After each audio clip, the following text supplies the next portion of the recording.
everyone. Thank you so much for attending this Funding and Investment Resources for Small Business webinar featuring Ms. Chandra Hurst with Virginia Community Capital. We are excited to have you here with us today.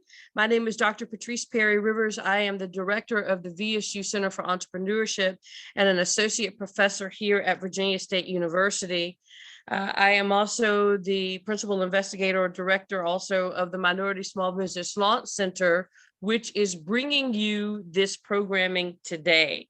We are excited again about you participating, and I want to tell you just a little bit about our grant. We are a Go Virginia funded grant. We have been fortunate enough to receive $450,000 from the state of Virginia in order for us to launch activities that spur economic development in minority and other communities throughout the Richmond metropolitan area. We are excited about the opportunity to work with numerous partners from throughout the state of Virginia and in the Richmond metropolitan area. Virginia Community Capital is one of those partners. So what I'm going to do today is I'm going to share a very brief introduction video for you about the VSU Minority Small Business Launch Center. For those of you who've already been participating in our programming and who have attended our other events, this will be a video that you have seen numerous times, but it's only about a minute and 40 seconds. And it's going to let you know about the resources that you have access to as a result of your participation.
All right, so now what I am going to do is I am going to turn this session over to Ms. Chandra Hurst. She is the Vice President of Economic Equity at Virginia Community Capital and a Small Business Loan Officer. Ms. Hurst, I yield the floor to you.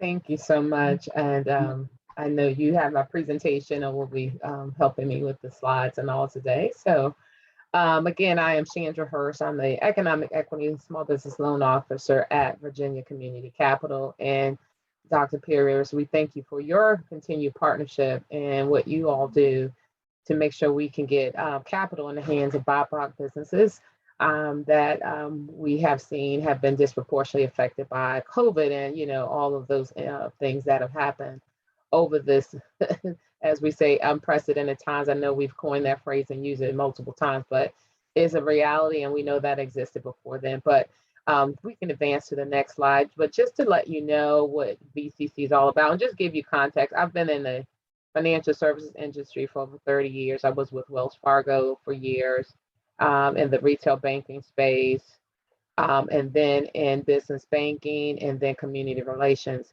And I am a product of an HBCU. I graduated from Fisk University. and the degree in science, actually, and a master's in, I have a bachelor's of science in chemistry, and a master was doing some studies at VCC in forensics, but I always worked in banking. So I end up migrating and matriculating in the banking industry. So that's what brings me here today. So just to give you some context of who VCC is and our goal and mission, vibrant communities are in the center of everything that we do. We want to be your first choice of innovative capital and collaborative leadership, promoting vibrant local communities and enhancing the quality of life. Our mission is to support housing and community development ventures, increase jobs, and build sustainable communities by offering flexible financial products and advisory services. And we're going to spend a lot of time talking about financial services today. So we can go to the next slide. And also, in addition to the financing portions, here's a suite of products and services that we offer, from lending, advisory service when it comes to business development, also investing with regards to deposits and grants, etc. So I spend a good portion of my time in the real estate arena under lending, affordable housing, and of course, small business. We also have healthy food initiatives and clean energy. We can go to the next slide. So VCC has made a huge impact since inception in 2006. And as you can see, we've had a 1.8 billion in impact, which equates to about a little over 7 million in loan originations. And that equates to about 954 projects financed. Also, you can see the other statistics along here with regards to job creation, affordable housing units financed, clean energy, etc. So our impact has been vast. We can go to the next slide. So today's conversation will be talking about debt financing versus equity financing, preparations for a loan, and also analyzing credit requests. So when you come to us, I can give you an idea of what that's going to look like. We can go to the next slide.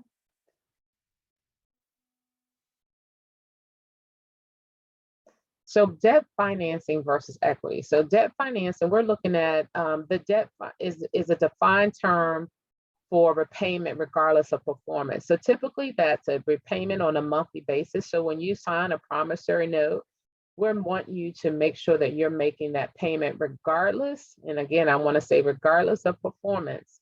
So that's why in some cases, sometimes people think that the documents that we request, and we'll look more into the documentation that we request for a loan, is arduous, but it allows us to make sure that you are able to finance the payment and make the payment with cash flow from the business. Sometimes we look at collateralizing those loans, which can help you as far as rates concerned. But collateral is just something that you pledge as security for repayment in the event that the loan is forfeit. We don't typically like to focus on the collateral from that perspective, but from a standpoint of being able to liquidate that if you default. But we're just taking it in an abundance of caution in some cases, or if you're looking at real estate, the building itself would be the collateral for the loan. And we're also looking at the borrower to guarantee the loan. We want to know what's your skin in the game, and are you invested in the project? So we consider debt financing to be fairly conservative. And I say that because when we go out and borrow the money at maybe 5%, and we lend it, if we go out and borrow for 3% and lend it to you for 2%, I'm just thinking of arbitrary numbers. Our spread is only 1%. So again, we're looking at it as low risk with low return, because we've already lent that money out to you and you're actually paying it at a higher rate of return. So we consider that to be conservative as far as lending is concerned. And as I mentioned before, in some cases it's collateralized, and you as the guarantor will provide that tertiary source of collateral in the event of default. As far as equity financing, we're looking at that's ownership or shares in the project, right? So there's no recourse. If the business doesn't do well or if the business fails, you're not out of any lending opportunities that you owe us money for. It's just that if you had a partner that you owe money to, you would have to make that good on that. Of course, that's considered high risk and high return because you can do extremely well, or if it fails and you have no recourse and no collateral to fall on, then that is considered a high risk, high reward. As far as ownership is concerned, I would say, be cautious and be when you are looking for owners and investors into your business, because you may lose some of the control if that ownership percentage is over a certain amount and that person wants control. And then you lose the concept of your business. So just be cautious with regards to that. We can go to the next slide. So as far as your business, this is where, we're looking at for new businesses. Of course, you want a project budget, you want projections, you want a business plan. And in that business plan, we're going to look at assumptions behind the project, your market assessments and sales plan and management plan. So when we're looking at assumptions, say for instance, in the first year, you're going to gross $1 million. So we want to find out what research will substantiate that assumption. And as far as your market analysis and assumptions, do you know your target audience? Do your products align with the industry? Are your price points competitive?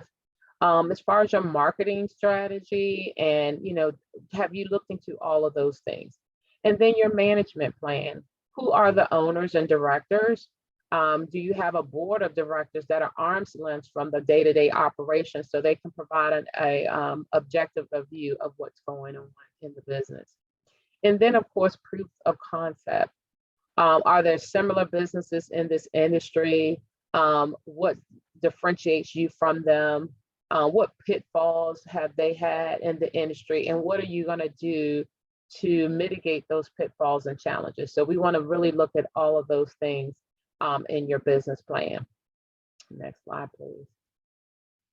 And then, of course, from existing businesses, and these, if that have been in business for 3 years or more, these are the documents that we're going to be looking for. Your 3 years business tax returns, all files, all pages. Sometimes we get the first page, but we're looking at all schedules, I should say. And if you're a nonprofit, we're looking at your 990s. And then your most recent financials, interim financials. So we're looking at your balance sheet, which of course is a statement of your assets and liabilities at the time. And that really gives us an insight to really what cash you have on hand. So we'll know if you have cash flow to substantiate the loan payments. Also, your profit and loss statement, sometimes referred to as an income statement. And that just gives us a summary of your costs and your expenses, and then any type of,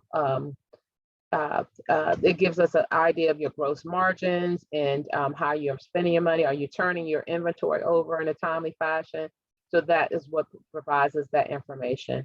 And also your accounts receivables and accounts payables. So your accounts receivables are going to tell us what monies or what monies you have coming back to you for services that you rendered. And then your accounts payable will let us know who are your vendors, who are your services that you have to pay, and are you turning those in a timely fashion? So that gives us a snapshot of how your business is operating in an interim of your tax returns. So quite often now we're in the tax season, but a lot of businesses don't have their 2021 taxes ready. So that's what we will rely heavily on, those interim financial statements, to give us a snapshot of what the business is doing right now, and if they have cash flows to substantiate the loan payment. And then I would say background and history of the business. That's going to be critical for both a startup as well as a business that's existing. So often the background will provide us with your knowledge of your business, your industry experience.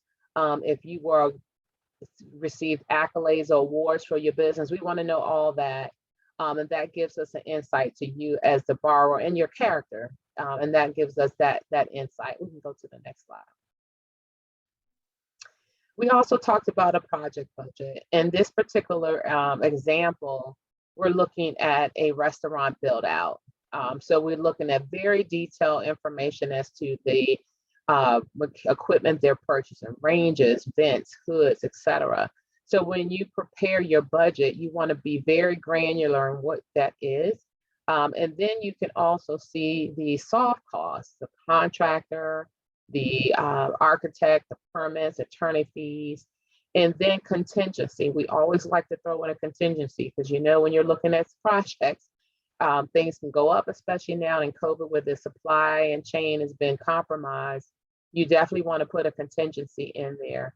And then you can see again the borrower's injection. Again, the borrower has put some money into the project that we refer to as skin in the game. So definitely want to make sure that your budget reflects your injection as well as your actual items that you'll need to purchase and or what you're using the funds for. So sources and uses of funds. We can go to the next slide. And again, we talked about the projections. We want to have realistic projections broken down monthly.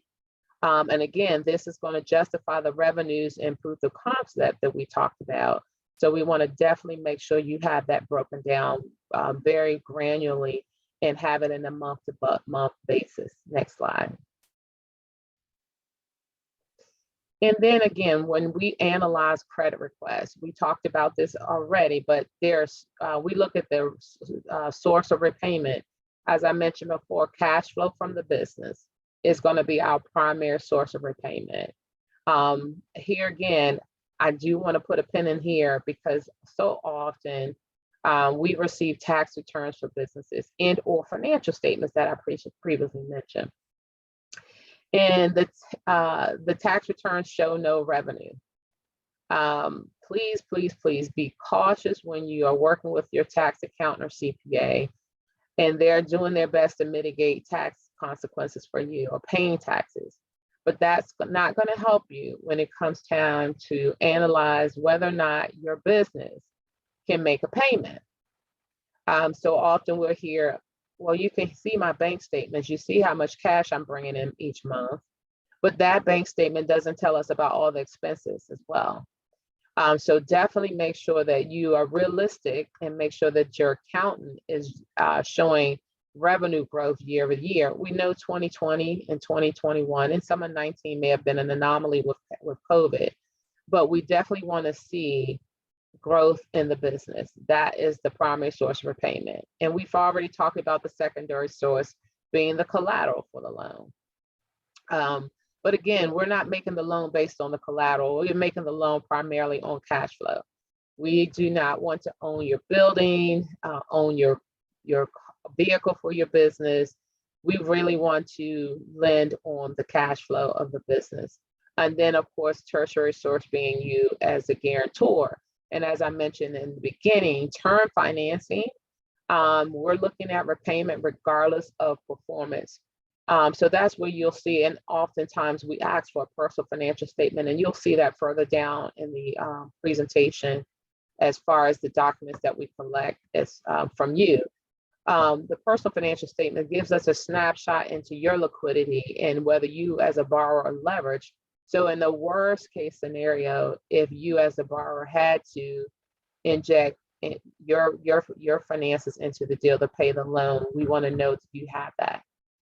And then in some instances, there are guarantees like SBA, Small Business Administration, and then I'm going to speak to what VCEC has established within our Economic Equity Fund that will allow us to put enhancements into a credit if there is a project deficiency or projections are not quite where we want them to be, or if there's a collateral shortfall, or if the guarantor is not as strong as we want. So we do have some enhancements when we're looking at making these credit decisions. We can go to the next one. And so as far as the collateral evaluation, just to make you guys aware, these are pretty much industry standards as what we will lend. So for new equipment, we will typically lend 75%, which means that you as a borrower would need to inject 25% into the deal. And you can see the other list of collateral here. Accounts receivables, marketed securities, the purchase of a new business. CRE is commercial real estate, but just wanted to make you aware of additional costs associated with commercial real estate with regards to if you're financing a property over $250,000, you're gonna need an appraisal. We can do an evaluation for something less that is not as costly, but appraisal is going to be necessary, and they can run you north of $2,500 in that ballpark. And in some cases, you may need a phase one. A phase one is if that property may have contaminants or things of that on site. For instance, if you are purchasing, which used to be a gas station, well, you know there was underground tanks and things of that nature. So a phase one and possibly a phase two environmental search will need to be performed. And that allows us to know, again, if there are contaminants in the soil around the property, because if that property was a default or something, and reselling that property would be more of a challenge. And then for the protection you as a borrower as well. And those phase one, phase twos can go up north of $10,000. So you want to be really mindful of that. And then also be mindful of any business acquisitions over $250,000. We typically will require a business evaluation or verification. And that is, again, is to protect you, because we want to know that the financials of that business will substantiate the purchase price. We want to make sure you're not buying that business at a premium, that you're buying it for what it's worth. So a business valuation will always be required for if you're acquiring a business over $250,000. We can go to the next slide. And we did talk about project sources and uses. We did see an example of the project and the restaurant, but here again, it's just another breakout of what we're going to look for. In this example, the bank is financing a little less than $227,000.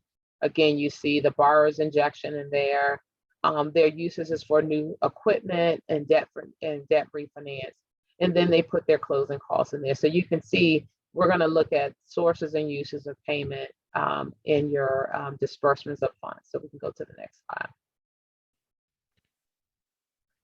And again, as far as the package that we talked about, again, we looked at the breakdown of uses and funds. We talked about 3 years of financial tax returns, federal tax returns rather, for the business, as well as personal and financial statements and personal tax returns. We want your 2 years projections from the company, your buy-sell agreement if you're looking at purchasing a business.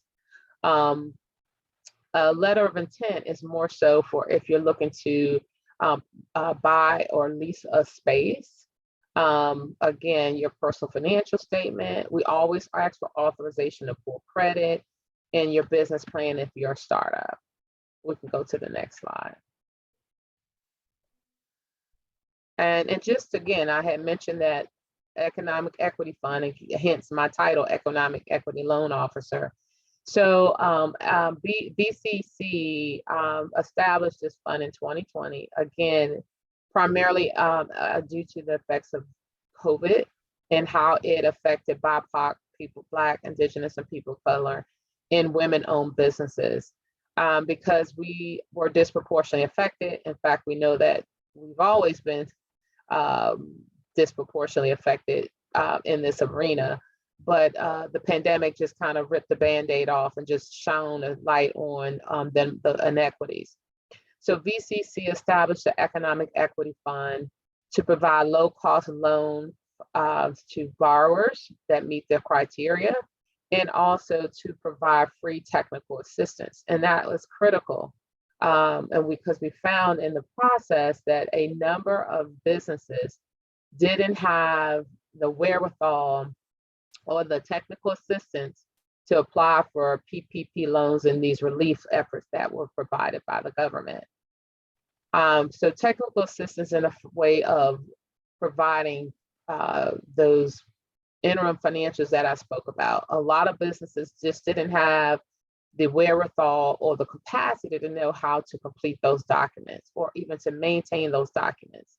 So therefore, VCC has looked at this and said it's important for us to provide technical assistance for those businesses so they can show proof that they can accommodate those payments. As far as eligibility and use of the funds, you can look at business acquisition, debt refinance, equipment refinance, owner occupied real estate, working capital lines of credit. These are just a few, but anything small business that you need to finance, we can pretty much look at those opportunities for you. We can go to the next slide. And then of course, we talked about eligibility. BIPOC and women-owned businesses, and we look at 50% women-owned. As long as you're 50% owner in the business, you can qualify for the Economic Equity Fund. You have to be located in the state of Virginia and in operations for 18 months and longer. We are looking at some situations for startups, so if that's a one-off conversation, we'll look at it. But I did want to talk a little bit more about the Economic Equity Fund and how it differentiates from traditional banks. So in most banks, and there's no additional slide after that, I just wanted to speak to this. In most financial institutions, as far as debt service coverage, meaning how much cash you can generate or revenues for the business you can generate to pay the loan.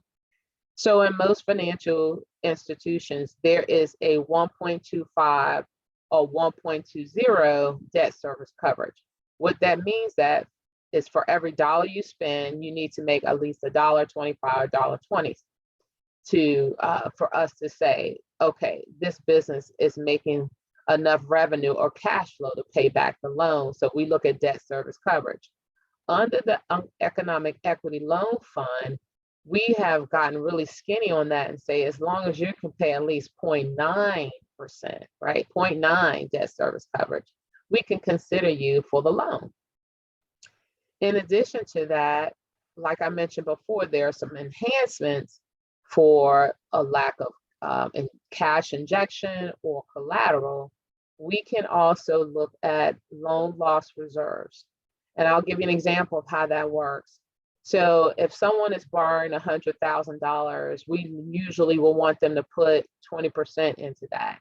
So they're looking at borrowing $80,000. Well, that borrower may not have $20,000 to inject into the project. So with loan loss reserves, we can say we will inject 10%. So the borrower will only need to bring 10% to the table versus 20. However, they'll still make payments on the entire $80,000, but they just won't have to inject that much cash into the deal. So those are some of the enhancements to the Economic Equity Loan Fund that differentiates us from other commercial banks or the lenders that will give access to BIPOC and women-owned businesses who don't typically have the cash injection or the capital that they can inject into a project in order to accommodate the funding. So I just wanted to bring, just some high-level things to you that we looked at from a lending perspective, and then also make you aware of what enhancements we have at BCC. I think the next slide is just my contact information, but I will just open it up for any questions that you guys may have. I know it was a lot of information, but I do want to give you an opportunity to ask any questions you may have at this time. Don't be shy. I'm not. I have a question. Okay. Thank you, Ms. Hurst. My question is, okay, so so you have your startup business, right? And as you were saying throughout the presentation, we as a minority women-owned business, we don't get that head start even before we get a business, right? So it's kind of like difficult. It's kind of difficult with the financing piece, but my question is, I don't even know how to put this question, so I hope you can understand me. When we start this business and you was like, for an example, when you was talking about the $80,000 loan and putting down the percentage, what is your advice to businesses when we start up and we have absolutely nothing and we know that we need the $80,000 or equipment or anything, you know? So, my, it's a couple things. There are some grants available. I know MBL has a Kiva loan out there. However, or some people have to go to family and friends to make a loan from their family and friends. But it's going to be hard to not to lend to someone if they don't have any capital to inject in a deal. So I would say family and friends, look at angel investors. Remember, I talked about equity financing versus debt financing. So you may have to look at angel investors that love your proof of concept, love your what you're doing, and they may invest in you. And again, it's just, you have to look at, where can I get skinny personally? Do I need to look at, I will continue to work in my professional job while I'm running the business? That will allow us to say, okay, we can take a chance on this individual, so we won't require them to put as much down in the down payment or much capital injection. But I would say, as far as making sure that you're aware of angel investors, you may have to look at family. If you own your home, you may have to, and you have equity in your home, you may have to leverage equity in your home to get those are that some down things, payment. especially your home is like a walking bank.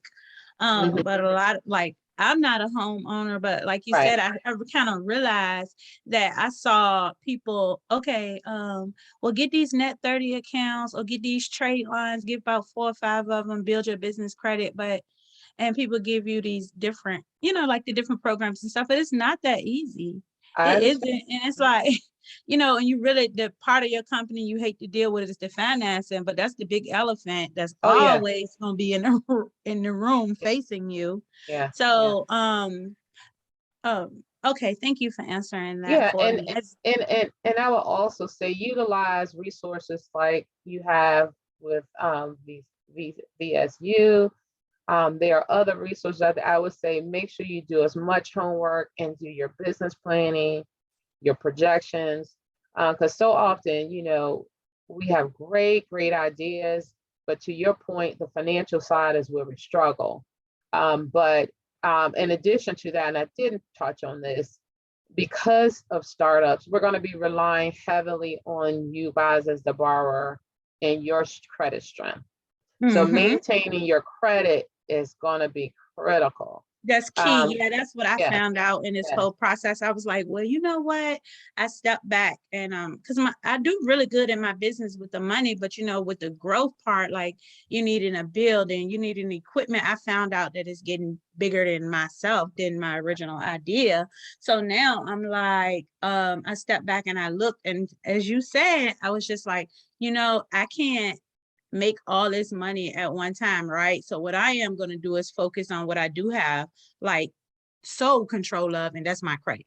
I was like, I'm going to focus on my credit, and whatever I do get from my business, of course, I got to pay my own bills and things too. I went and opened a bank account somewhere around the corner from me where I could just keep putting my money and keep focusing on my credit, because I noticed when you focus on your credit, you don't spend as much. Because you know that you have to maintain this credit, So, but yeah, I'm just wondering, like, you look at the businesses and you look at, like you say, family or investors, and then I'd be kind of nervous about investors because, like, I would like to be able to get someone to represent me, like law wise, as business, because I don't really know what I'm getting into with investment, so. Yeah. And again, and I think just having business coaches, having someone that's already in the industry that can kind of give you an idea of what to expect, your pitfalls that you may fall in.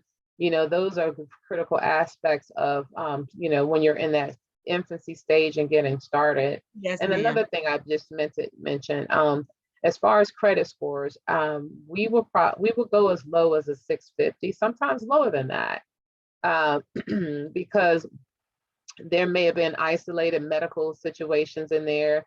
So we really look at what was the cause of the derogatory credit. But again, I think it's very critical that you maintain good credit while working on the plan and looking at how to save for that capital injection. So just the personal credit, or you think the business credit too? Well, it's both. You know, with Okay. the startup, we're looking at you personally, because you probably don't have established business credit. But as far as business credit is concerned, you know, sometimes when you go to a bank and you're just starting out, they may offer you a line of credit or a business credit card, you know, but be very, you know, you want to maintain the credit. Don't just get Yeah. the business credit card and carry a balance if you can pay it off monthly. You know, if you get a line of credit, some banks require a pay down period of 30 days where you have to have that line of credit rest at a zero balance for 30 days. So be Yeah. cautious of that. And some require an annual fee for just having the business credit line. And then, of course, if you have a business that uses materials, like if you go to Staples or Office Max, establish a business account with them, you know, Yeah. so you can show that, like you said, those trade lines and things like that.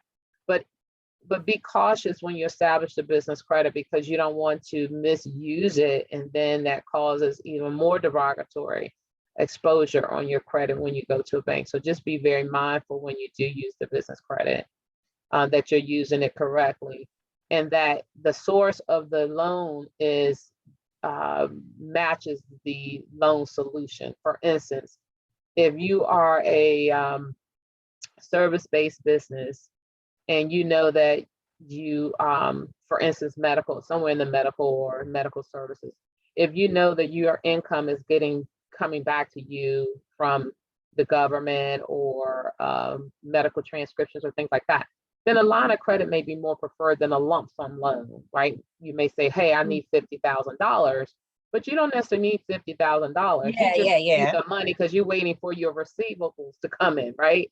So that will be a structure for a line of credit versus a fixed loan. Or if you're looking at purchasing a car, that's fixed payment because you want fixed payments over time. So I always ask clients, what is the source of the loan? Is that like what do you working use the loan capital? from? That is definitely what that is, working capital, Okay, working capital. And line that's of just credit. when you trying to when you get it, you're gonna just pay it back. You're just trying to use it in Correct. time Right. Yeah. to So if flip you your have, capital. right, or like I said, if you have a service-based business where you have employees that after they render the service, you get paid. Well, you know they're gonna render the service, and you may get paid Yeah. 30 days back after the service is rendered. So that's what we will look at your receivables to know, okay, are they getting the cash back in 30 days? Or are they not getting paid for 90 days out? Well, if they're getting paid 90 days out, we're going to look at, you're not going to have cash flow to run the business. So Yeah. that's why we ask for those interim financial statements, just to give you context of why we ask. Because so often, you know, clients or potential clients say, oh my God, why do you need all these documents? Well, that's why we need those documents. Got it. Well, Thank you this has so been a much. wonderful conversation. Mhm. Thank you, Ms. Stokes, for your question. I just wanted to mention something to everyone that's here. Remember that in the VSU Small Business Law Certification Program, you have access to templated financial statements. And so that's one of the values of you selecting to use that particular certification program. I do encourage you to do both Startup Virginia's and ours at some point. But if you're trying to prep for the Hopewell Downtown pitch competition, then the fact that you already have a profit and loss statement that already has auto built-in formulas that will enable you to calculate your profit and loss statement. You have an operating expenses worksheet. You even have a cost of goods sold worksheet that's there. And you even have, I believe you have a startup budget that you're given as well. So you have all of those spreadsheets. You don't have a balance sheet, but what I'll do is I'll reference you guys to the vsuentrepreneurship.com tools page, because there is a section that is on financial statements. And then we have links to various resources that can help you with those other statements. I believe there is one there for a balance sheet. I'll double check and make sure that that link is still active and that you can access that resource. So I want to call your attention to that. And then one other thing I wanted to mention is that for women and minorities in particular that have lower wealth, you know, we understand the historical wealth differences that exist. And then some of the things that you can take advantage of right now through this program and through Hopewell Downtown are those pitch competitions. Some of the grant funding that we've had speakers come from George Mason and their Small Business Innovation Research Program. I would normally think that that would be something that was not accessible for those of you, but because we have these people coming and talking to you, I think that those programs are accessible to you. I know of a professor at VSU who was able to get about $50,000 because her proof of concept was very thorough. And that was a grant. It's not a loan. And that's a significant infusion of capital. Now, I would imagine that her proof of concept was very thorough. That's one of the reasons that you have the resources that we have provided to you in this program. And I wanted to also let you know the fact that we also intend to have some other pitch competitions throughout the year. And if you look at the mass emails that we're sending out to you guys, we were letting you know about some of the virtual pitch competitions and other pitch competitions that are outside of VSU and sometimes outside of this market, but that are being sent to us and we're forwarding them to you. And I have a student who is an undergraduate student who's about to graduate, who has himself won about $40,000 over the last 2 years in pitch competitions. Now, there's a significant amount of effort that goes into that. And of course, he doesn't have the time. I mean, he has more time than you guys because he's mostly talking about his proof of concept and doesn't have a business to operate and run right now. But some of those are ways that you can mitigate the wealth differences that may limit your access otherwise to the capital that you need in order to grow. I saw that Miss Annette Ampey had her microphone unmuted. Did you have a question? Yes, great information. And I just apologize. I am part of the organization that I've just had some family illness and death, and now I'm getting back. But one of the things I wanted to ask, if you work with the existing business, now I do have a business outside of my existing business, and we are doing some great things with millennials, Gen Xers, and baby boomers because we're teaching, financial literacy, and we have a book that we give out complimentary. And so with the existing business, is it possible that you can get resources to continue to give? Because I want to give masses out, to people, because this book is actually sold on Amazon. It's almost like $18, and it's the top the financial book of 2020 and 2021. It's soon to be 2022. It even beat out Rich Dad Poor Dad. But I want to get this in the hands of some of my alumni and other schools. They're doing it in some of the other states. And I guess I probably have to talk with, Ms. Rivers in order to see how I can do this, because right now I'm taking my funds out of my business to like mail like this, because I have to do envelopes and labels and all of that stuff. And, but it's some great information. I have a lot of millennials on track to be millionaires and billionaires, actually, because they don't have retirement. There won't be retirement for these young people. If they don't fund it, it just won't be there. Yeah. And so Well, one I'm of the just things I trying. was going to ask you to do, Miss Ampey, so thank you so much for sharing that information. So what you could do is send me an email, and then what I'll do is I'll vet the resource, and what I'll do is then I will make it available to everyone, based after that vetting process, if that's okay. So that way we can reserve this part of this session for questions that other people might have that may not already be at the stage where you are, where they have a product that's ready to launch.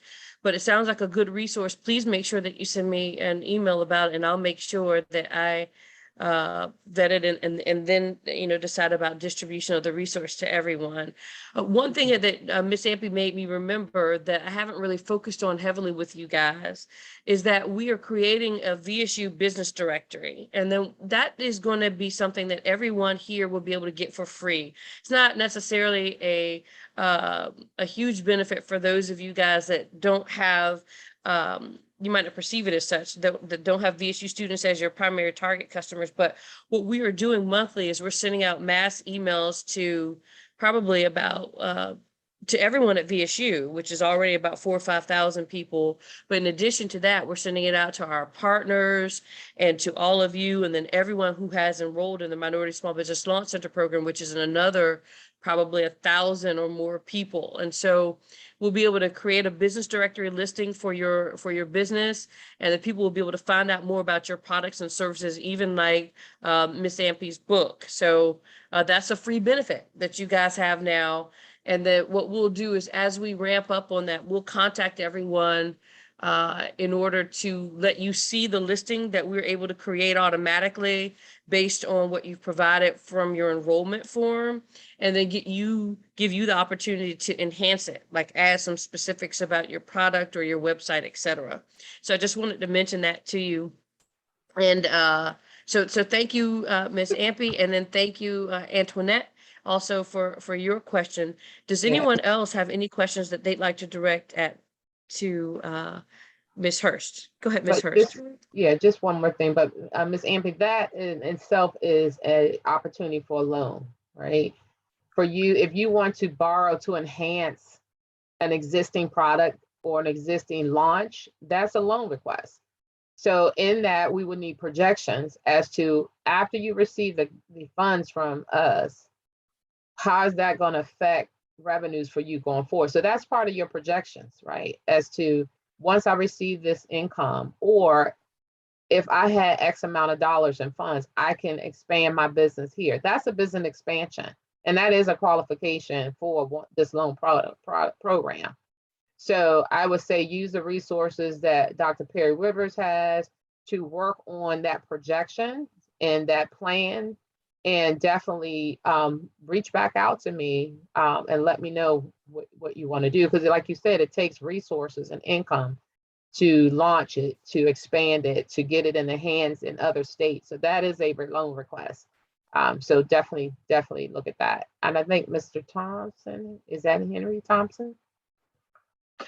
Hey Hey, there. Henry, how are you? Hey there. It's actually it's actually Andre. It's okay. I'm sorry. It's all right. It's nice to meet you. I like Dr. Perry Rivers, it's good to see you. Good morning to everyone. Miss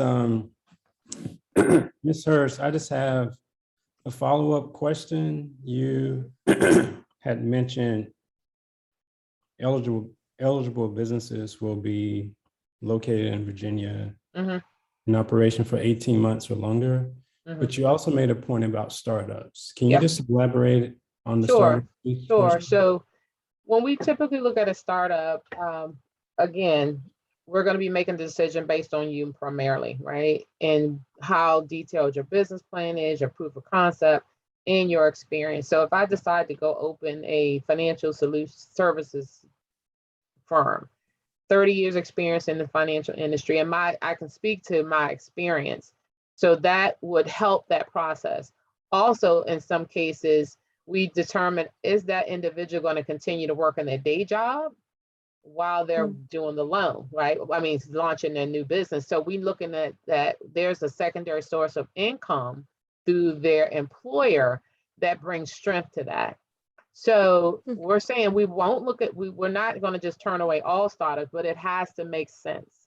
We have to know, and then that means that, are they going to have cash to inject in the deal? Because we don't have a projections or backlook to say, are they successful? Because they don't have proof. We would, when we make our loan decisions, we look at how have they performed in the past that makes us feel that we can take a risk on them in the future. So for startups, we're going to look at a little more intense, but those are some of the mitigants. Are they continuing to work in their primary, in their day job? You know, do they have capital to bring to the decision? Do they have industry knowledge? Have they worked in this industry for years to let us know that they understand? So those are some of the decisions and some of the things that we look at with regards to startups. And as a quick follow-up, if I may, is the application the same, or should it be a relationship with VCC, or is there some other, how would someone get started with that process if interested? Well, we don't necessarily have an application process. So if you reach out to me and say, hey, this is what I want to do as far as a loan, I will in turn send you a list of items that we need. which one will include, again, business plan, your projections, all of those things are going to be necessary when we make that loan decision. So the same information we were going to request from you will be the same that we will request from Ms. Ampey when she's launching this new product line or expanding. We want to know more information as to what the loan is for. Give us some idea of what your projections will look like, right? So those are going to be critical when I mentioned for a business that is currently in business but wants to launch a new product line or expand into different states. Those same concepts and those same documentation is going to be necessary, whether you're a startup or existing. May I ask you a question about credit score thresholds? So what would be the credit score criteria for the operating capital loan, and then the other one that was for the startup loans? Right. So we don't differentiate. We like 650, but as I mentioned before, we can go below that with extenuating circumstances. One of which is if you had a medical judgment, right? But everything else looks great. That's a one-off. If you finance, and I just had this with a client, he co-signed a car for his daughter and she didn't pay the car loan. So we can look at, this is an isolated incident, but all other payments have been on time, paid as agreed. So, that's where we would go out the box. But 650 is kind of where we like to land, but we can go lower. May I also ask you another follow-up question related to payment history? Just because, my research shows that there are vast differences in wealth, but also in credit scores and payment history performance for, minority groups and also women that affects their ability to get these sorts of loans. So is there a period of time that you are looking at? Or does it have to be the life of someone's credit history, or is there a specific window that you focus on? So let's just say people improved, and over the last 5 years they've had on-time payments, or last 3 years. What do you have any sort of way that you evaluate that? We would make it relevant to the incident, right? So if you told me you had a medical judgment 2 years ago, right? We're going to look at what happened 2 years prior to that judgment, what happened while in the judgment, and what happened after. So it's going to be relative to the hiccup on the credit report. But if we see a longevity of consistent 30 days, 90-day late throughout the time, usually credit reports go back, 12 months, 24, 36 months. If we see a consistent slow pace, that's gonna be a red flag. But if it's an isolated incident and it's segmented to one time, space and time, we take a look at that. So it's hard to say how far do we go back. It's just, we really look at what's going on in that moment, right? Because judgments and all, they may stay on the credit report, but they may have happened 20 years ago. So I would also encourage you guys, while you're working on the business plan, if you have collections or judgments that have been paid, get them off the credit report. There are credit industries or agencies that can help you, remove those from the credit report, especially if they're paid. I would say work to get those things off, and you'll start seeing your numbers go up on your credit report as well. Okay, thank you. And I have to get to another webinar. So I do have to leave you guys, but I'm sure Dr. Perry Rivers can provide you my contact information. So if you did not have a question that got answered during this conversation or have something specific to your situation, please don't hesitate to reach out. I commend you guys. I know I've never owned a small business. I've always had the security of a check coming every 2 weeks. So I commend you all for taking that leap and launching your passion into owning your own business and creating wealth outside of, a 9-to-5. So congratulate you on that, and congratulate you guys on taking the time to hone your craft and skills through the services that are provided by VSU. So congratulations for that. Keep up the good work. Learn as much as you can take advantage of all these opportunities that you can, because it only can enhance you and in your business and your success. So that's all I have All for right. you. Well, thank you so much. We You're appreciate most this. welcome. And All right. this formally concludes our webinar, but I'm happy to stay here and answer any questions that you guys have about logistics. Have a wonderful day. Thank you so Thank much you. for this. Uh-huh.